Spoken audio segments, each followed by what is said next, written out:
How's your team? Team is the team. Yesterday was an okay practice day before. We were doing a really good job. So excited about that.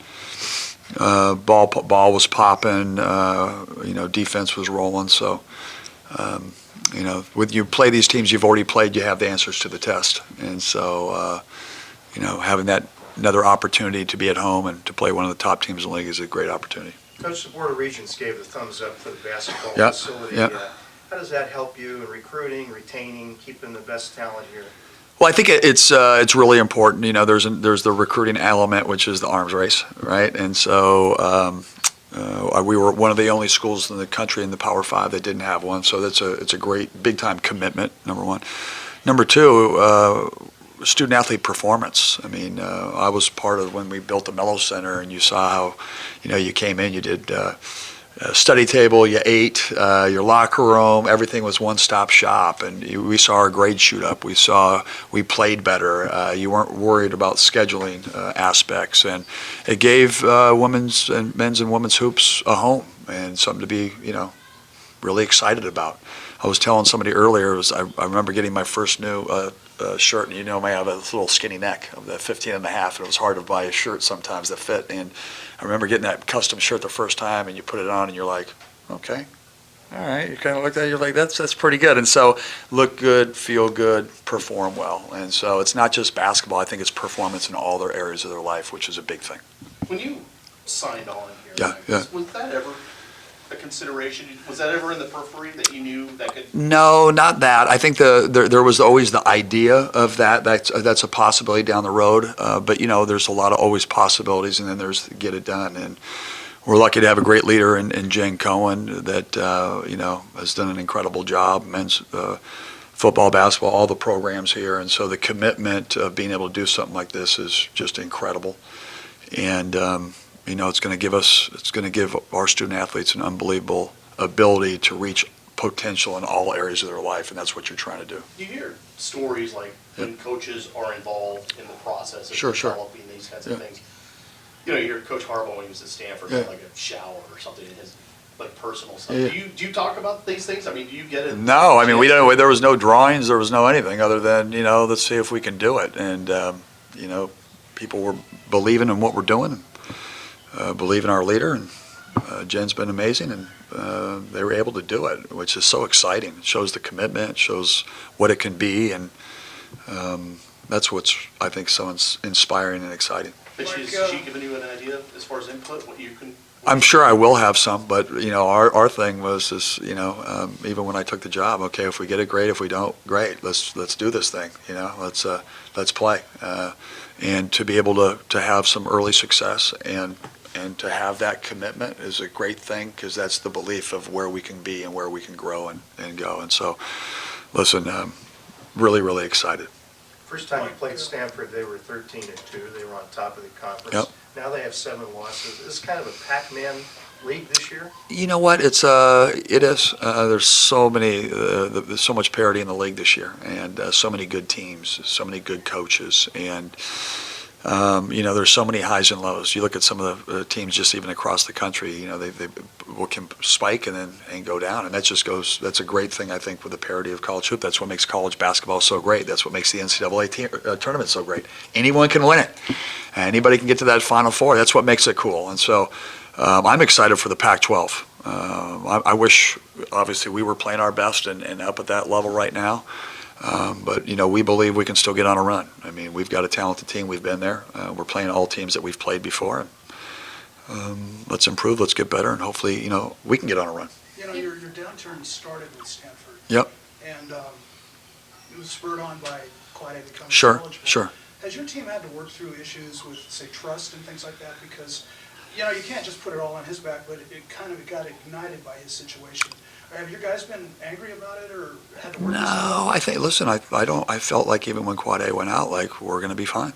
And we went down to Stanford, and we had a 12-point lead most of the game, and took them all the way down the wire. We unfortunately didn't shoot great from the foul line and had our turnover issues, but we controlled most of the game. So, obviously, when you lose at the time, it was 15 points, 8 assists, 50% from the line. Those types of things matter.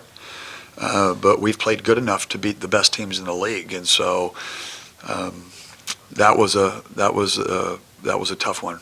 That came from the foul line, though. So the guys are, if they're not happy about the situation, that he's not with them, that he didn't take care of business, they haven't expressed it? I think obviously there's the disappointment. I think they felt bad for Quad A, and unfortunately it was a little self-inflicted. But at the end of the day, it's like, when something gets taken away from you, it's an unfortunate situation. And our players were always in support of them. And I don't know if some of them wrote some stuff on the shoes, how they do, but felt for them. But then it also gave them an opportunity to go out there and play and perform and try to help us win. And when you lose somebody of that, it's not just one guy has to step up. It's a group of guys that have to step up. And the group of guys for us were, young freshmen that, hadn't had that experience. They've done a great job doing it, but that's kind of the situation. Mike, when you look at some of these games that have gotten away, what are some of the things that you feel like you could have done differently? I think a big thing for me is, I'm used to playing 8 guys consistently. Like that's what I do. This is what we do. This is system 8, maybe 9. Something happens, that guy's ready. I think sometimes when you lose somebody, you're trying to find answers, and so there's maybe not the rhythm that you have where the consistent of minutes that it might be pulled here, or you play 1 minute now and 10, and but that's one of the things that, if I don't really have any regrets other than the fact that with the situation at hand, I tried to do something a little bit different than what I really believe, but I really believe making that decision was the right thing to do. Does that make sense? So. The last time you played Stanford, they did a really good job on Isaiah. Yep.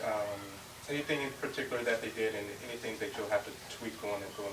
They put in 3. They played Kasunas and Keefe and De Silva. They put multiple different type of defenders on them. They played physical with them. We had a hard time getting them the ball. But at the end of the day, we just have to make the right decisions when they play that way. And that's, you look at the numbers from the 3-point line since Quad A's absence. Why are we shooting 46%? 46% of our shots are now coming from 3 rather than when he was there, we were only shooting 32%. And a lot of it is because of how they're guarding Isaiah. So it's a little bit different. We're not in transition like we used to be as much. But on the flip side, we have opportunities. And if we're taking good 3-point shots, those are, that can really help you analytically. And so, that's them playing it that way. We have to take advantage of that, bottom line. And when you looked at the increased 3-point shooting, Yeah. Have you seen analytically, has that translated into more transition for them because of long rebounds? It hasn't. What it's done is, if you remember, we were going to the foul line a lot more than other teams. And now we're not. Teams are going at an alarming rate more to the foul line than we are. And that's more aggressive play. But then also it goes back to them building a fortress around the paint and taking away and saying, okay, you guys don't shoot great from the 3-point line. We're going to take away this. Now you got to be able to make that. And that's why Raekwon battle becomes so important. And so, we've been practicing it. We've been trying to recreate situations of how teams are playing us. And when you have teams, that's the execution part. We've got to be able to execute. And the last 5 minutes of games where we've had some issues is we have to execute better than that. I don't know if it's pressure. I don't know if it's speed. But I just know we got to keep getting better at it. And these guys have been working their butts off. It seems as if the biggest difference in your defense is that part right there, is the free throw part, is like sending teams to the line. Yeah. That if you take a look at the numbers in terms of points allowed, field goal percentage, 3-point per, it's pretty much the same as last year. Yeah. But teams are getting to, so are you fouling more than, or what's the difference there? You know what? When I talk to the referees, I'm like, we're the zone team. How are we fouling more than they're going? It's interesting. But after watching tapes, we get a little spaced out, and what happens is if you're out of position, it can do what? It can expand, and now there's openings, and so if you're not in the proper position, that's like any good defense, like man-to-man, you're only as good as your weakest link, and if there's a hole or this guy isn't rotated, you can play great defense for 24 seconds, but if he breaks down, it's an easy score. And so for us, sometimes we get a little bit too extended because we're so 3-point aware. But if we're in better position, then we'll be able to do both. And that's what we practice on in practice. Do you expect a continuation of more full court pressure because it's by the time you get set in your offense, you've only got a finite amount of time to do something? You know, it's something, you know, a big thing for us is there's, you know, again, going back to your question earlier, you know, listen, if you look at the three areas that we've struggled in, we've struggled on turnovers. We don't want to turn it over more, so we have to create more possessions. You know, what we want to do is, our system is proven. What we have to do is we have to play great defense, and then, you know, finish with rebounding. And instead of being the 12th best rebounding team in the league, and I thought that's one of the bright spots against UCLA was we rebounded against one of the best rebounding teams. That was a huge part. And so we've got to do that better. That's, you know, one of the main factors in winning. Great defense and then finishing with a rebound, right? At one point, it was 3-point field goal percentage. So we were great at 2, but now we got to take that away. Offensively, you know, it's the turnovers, you know. Just imagine if you said, okay, 18 turnovers, we're going to say that's 0 turnovers, and we're just going to take 18 half-court shots. How many would you make, and how many would you get back? The turnovers are just, they're like kidney shots. And so, you know, we work on trying to double team, trap, be aggressive, take them out of what we want to do and force them to be poised and aggressive still, and then how can we still make the right play? And, you know, those are the things that we're really working on is there's so many things that you can, but how can you do what? How can we stay focused on the basics? Not turning it over, making sure that we're making the extra pass from a good shot to a great shot. Play really good defense because that's proven. And then when we focus on rebounding, we've proven that we've out-rebounded the best rebounding team in the league because when we put our mind to it, we can. And then when we do that, we can run. And so I know that's kind of simple, but that's what we're focused on is simple. You talked about this a little bit after the last game, but just Elijah getting more minutes. Yep. What do you like about kind of settling on that combination of Marcus? You know what, with that, sometimes, you know, to be honest with you, I'm looking for energy. You know, when you're in a fight, you're playing one of the top teams, you've got to have energy.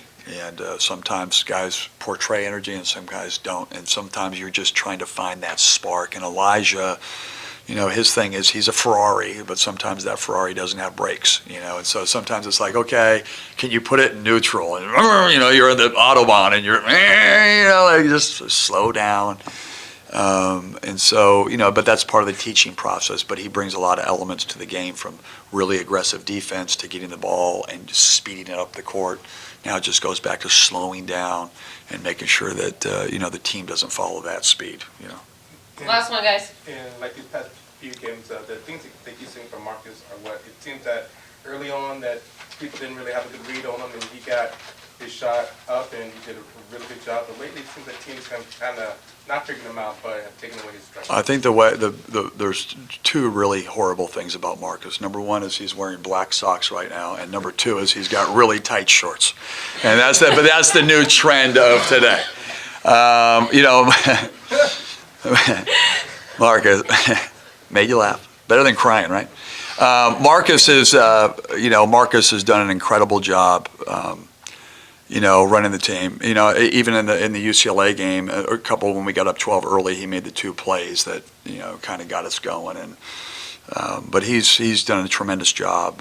He has what we talked. The other guy has speed and then another one has poise and control. And you know, teams, you know, are trying to. You know, he's on the scouting report now. He's had big games, and so now when you're on the scouting report, you've got to execute better. You've got to, you know. See how they're playing certain ways, and you know, he's for the situation that he was put in. I couldn't wish for anybody better and more proud of a guy that's gone through adversity. The biggest thing I think is when he's been in state championships. I asked him the other day, like he was in the state championship probably every year of his life. He's never lost, and so for a young guy, it's like, what am I doing wrong? What am I doing? You're doing nothing wrong. The key is if you focus on what do I got to do better. How can I help this team win? Does that make sense? Like, no, don't be doing this. You're a champion, bud. You're a freshman playing at a high level in one of the best leagues in America this year. And you've had unbelievable games against some of the best teams in the country. And so this thing is figuring out is keeping your poise, keeping your confidence, knowing that you're really freaking good, that's why he plays, because he's really freaking good. Now we just got to keep getting better and believe, bottom line.